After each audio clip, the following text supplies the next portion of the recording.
धार्मिक मान्यताओं और विश्वासों से भरे भारत देश में ऐसी बहुत सी देवी शक्तियां हैं जो आज भी अपने आप में सशक्त नारी शक्ति का प्रतिनिधित्व करती हैं। ऐसे ही कुछ विश्वास और धार्मिक मान्यताएं रही हैं मां मांडुला जी की, जिन्होंने कभी भी अपने जीते जी दिल्ली के सुल्तान अलाउद्दीन खिलजी के सामने अपने घुटने नहीं टेके।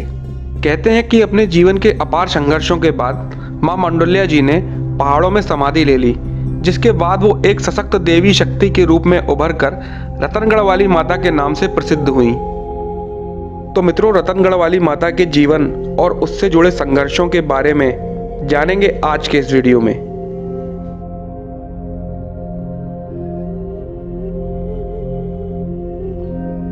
तो दोस्तों, स्वागत है आप सबका एक बार फिर मेरे YouTube चैनल पर। मैं हूं आपका दोस्त रानू कुलश्रेष्ठ और मैं आज आपको लेके चलने वाला हूं रतनगढ़ वाली माता के मंदिर की ओर, जो कि एक काफ़ी प्राचीन और एक ऐतिहासिक स्थल है।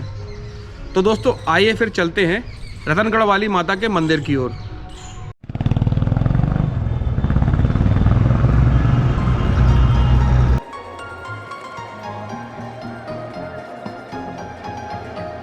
तो मित्रों, रतनगढ़ वाली माता का यह मंदिर वैसे तो दतिया शहर के जंगलों में दतिया से करीब 63 किलोमीटर की दूरी पर पाली रोड पर पड़ता है।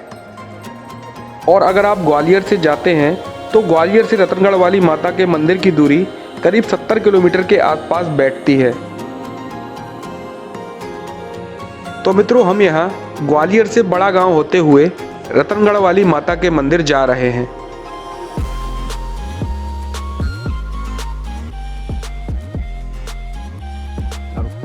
तो दोस्तों, फाइनली एक छोटे से सफ़र के बाद हम पहुँच चुके हैं रतनगढ़ वाली माता के मंदिर पर।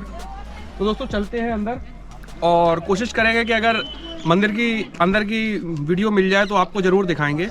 और यहाँ का इतिहास, जो यहाँ के रहने वाले हैं यानी कि महाराज जी हैं, उनसे आपको इस जगह के इतिहास के बारे में हम आपको बताएंगे। तो आइए फिर चलते हैं।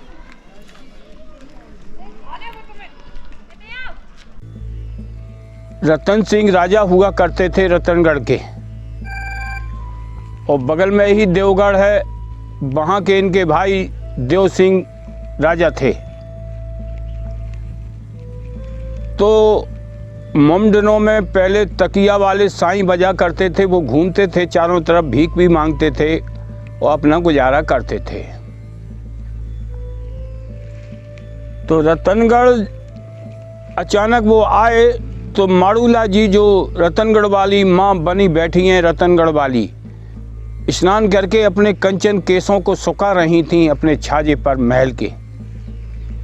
जैसे ही साईं की नज़र पड़ी तो बोले, हाय अल्लाह, कितनी कबूल कन्या है। वो इंडिया घूमा था, सभी जगह घूमा था, ऐसी उसने कन्या नहीं देखी थी जो माँ रतनगढ़ वाली आज विराजमान है। उनको देखकर वो, तो उसके मुगल राजा अलाउद्दीन खिलजी सुल्तान का ऐलान था, जहाँ भी सुंदर स्त्री हो, सुंदर कन्या हो, फौरन खबर दिया करो मुझे। तकिया वाले साईं को आदेश था। तो तकिया वाले साईं ने देर करी नहीं और भाग के दिल्ली पहुंचा। जैसे ही दिल्ली पहुंचा, सुल्तान बोला, क्यों साईं, क्या लाए हो खबर? बोले, महाराज, ऐसी कबूल कन्या इंद्र की परियां भी नहीं होगी जैसी मैंने रतनगढ़ में देख के आया हूँ। बोले, अच्छा? बोले, हाँ। तो अलाउद्दीन खिलजी ने अपनी सेना को तत्काल हुक्म दे दिया और सेना सजवा डाली भारी तादाद में। और रतनगढ़ इस तरह घेरा कि सुतिया गांसन घिरो रतनगढ़ लबा खुलक न पावे। और पाती लिख दी उनके भाई कुंवर गंगा राम जी को कि कुंवर गंगा राम जी अगर अपना भला चाहें तो इसी वक्त अपनी बहना मैं खजाने के मुझे भी आए। कि जैसो ही पत्र बाँचो कुंवर ने ले गए महलन में बहना के पास, और धर दाओ सर चरणन में गिर पड़े धरण में। और कहने लगे कि बहना सुतिया गांसन घिरो रतनगढ़ लबा खुलक न पावे। और दिल्ली सुल्तान अलाउद्दीन खिलजी ने पत्र लिख भेजो। पत्र दिखा रहे हैं और कह रहे हैं, पत्र लिख भेजो कि कुंवर गंगा राम अगर अपनो भलो चाहें तो इसी वक्त मैं खजाने के अपनी बहना मोए ब्याहें। कि जैसो ही पत्र की सुनी देवी माड़ूला देवी रतनगढ़ वाली ने अपने भैया को एकदम ललकार के कहती है, उठो भैया, युद्ध की तैयारी करो, चतरंगी सेना सजवाई। और जो पत्र लेकर उनका खड़िया आया था, उसको तत्काल उस पत्र का उत्तर दिया कि तेरी भुजन में रुस और बल हो तो सिंध के इस पार धस के देख लेना।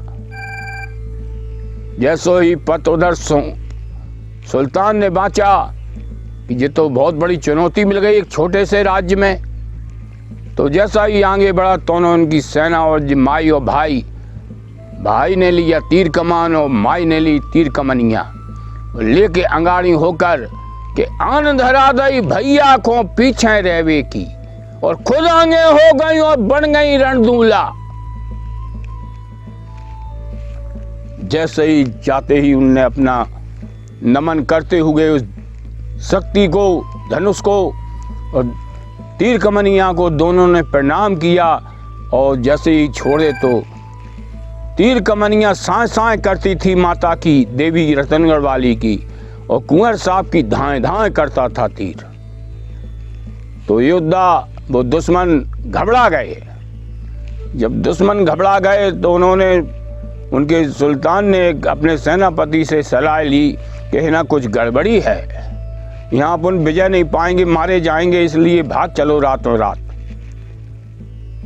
तो मोम दोनों में वफादार भी होते हैं जात के प्रति। तो उसने अपने राजा सुल्तान अलादीन खिजली से कहा, नहीं राजन, ये तो बहुत छोटा राज्य है, अभी तो अपन को पूरी अपन केंद्र है, एक तरह से पूरा राज्य देते हैं, और अब यहाँ से अपन खाली लौटते हैं और दुख के भग के लौटते हैं, तो फिर अपन को शायद बड़े राजा भी करना दें, इसलिए जो कुछ हो आर पार की खेल के चलेंगे।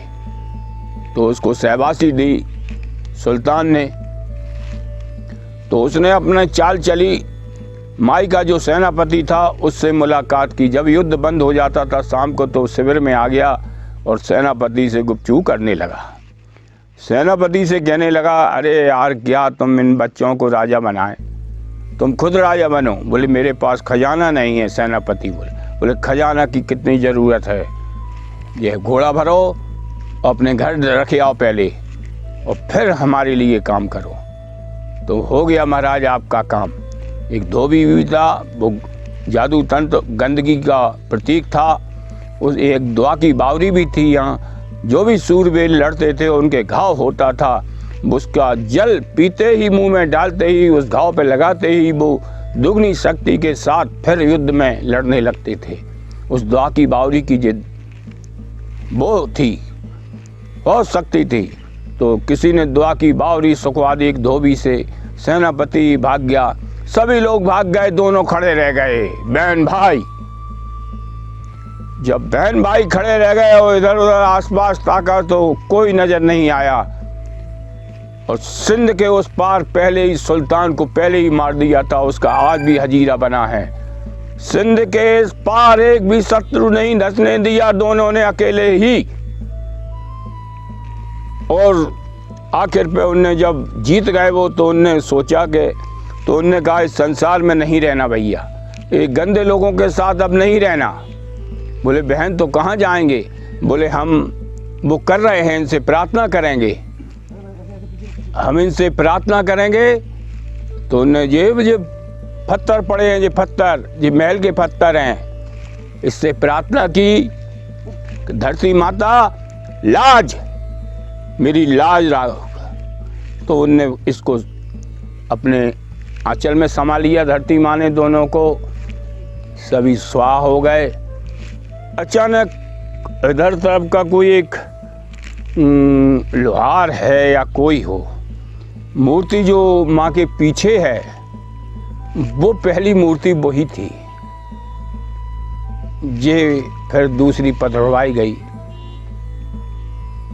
और यहाँ तक कि इधर डकैतों का राज्य था। उस समय मैं CID ऑफिस बग्गी खाने में अर्धदलीय पद पर पदस्थ था। उस समय से मुलाकात हुई माँ से, और माँ की सच्चाई जानी। और यहाँ तक कि कोई भी किसी भी समय किसी भी जीव पर, जीव माने मनुष्य पर जो भी संकट हो, अगर उसको कहीं अपने संकट को दूर कराना है तो सिर्फ अपन को गिने और माँ रतनगढ़ वाली बहन भाई को गिन के उसके दर पे आना जाए। और अगर किसी जिसने भी सताया है, अगर एक भी आंसू गिर गया और सच्चा सताया गया है, क्योंकि यहाँ सत्य का नारा लगता है, सच्चे दरबार की जय। तो रतनगढ़ का इतिहास के बारे में मैं तो सिर्फ इतना जानता हूँ कि किसी भी दीन दुखी ने अगर आवाज़ दे ना दी, कहीं भी हो वो उपस्थित, बहन भैया भज के उसका काम करते हैं। ये दोनों बहन भैया साथ भज के उस कष्ट को मिटाते हैं और राक्षसों का विनाश कर देते हैं। इसलिए जो भी जीव आया है, जो भी मनुष्य आया है, मेरा तो यही कहना है कि इंडिया में ऐसी कोई जगह नहीं है जहां इस तरह का कि अधमरा, घायल, सर्प का कटा हुआ जहरीला मनुष्य आता है और कुंवर साहब और माँ के परिक्रमा देने के बाद वो खड़ा हो जाता है, पुनः जिंदा हो जाता है। सत्य के सिवाय यहाँ कुछ नहीं है। गंदगी तो माँ को पसंद ही नहीं है। अगर कोई भी किसी प्रकार की नज़र भी गंदी मिलाता है तो उसका उद्धार नहीं हो पाएगा, उसको कुछ नहीं मिलेगा।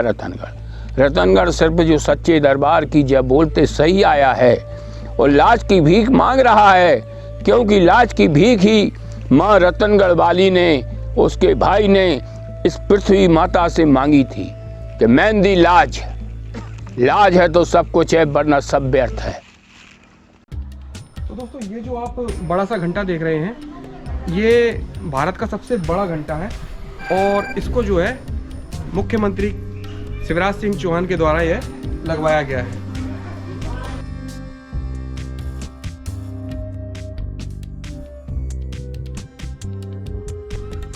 तो दोस्तों, आशा करता हूँ कि ये वीडियो आपको काफ़ी पसंद आया होगा।